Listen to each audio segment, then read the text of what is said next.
21 বছর আগের 26শে জুলাই জাকার্তায় ভারতীয় ফুটবলে পতাকা উড়িয়েছিল East Bengal club. ASEAN cup জয়ের এই বিশেষ দিন স্মরণীয়ভাবে পালন করল লাল হলুদ শিবির। মাইক ওকোরো, ডগলাস, ষষ্ঠী দুলেদের দুরন্ত পারফরমেন্সে জাকার্তায় আসিয়ান কাপ জিতে ভারতীয় ফুটবলের মুখ উজ্জ্বল করেছিল ইস্ট বেঙ্গল ক্লাব।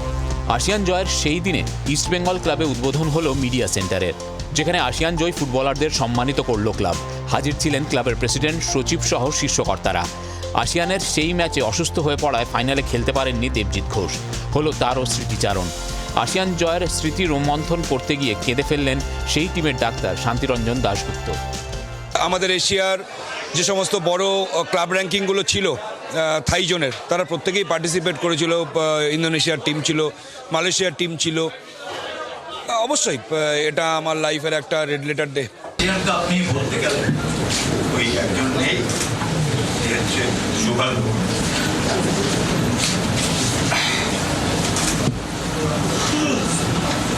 আমাদের একটা স্বপ্নকে ফুলফিল করতে পেরেছিলাম।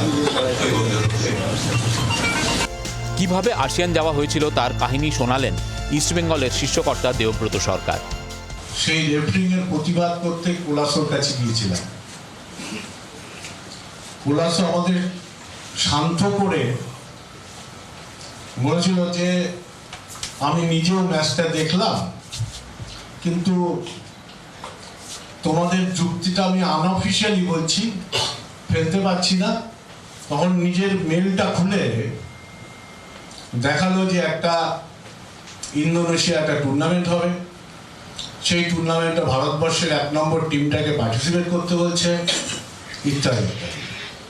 কোনো বললো যে গোয়ার ডেম্পোর সাথে আমি যুক্ত, কিন্তু ডেম্পোকেও আমি এই ইনভিটেশন দেব না, খালি ইস্ট বেঙ্গল ক্লাবকেই আমি ইনভিটেশন দেব।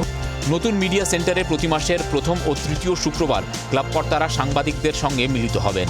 একই সঙ্গে আসিয়ান জয়ের মুহূর্ত উদযাপনে কাটা হলো কেক।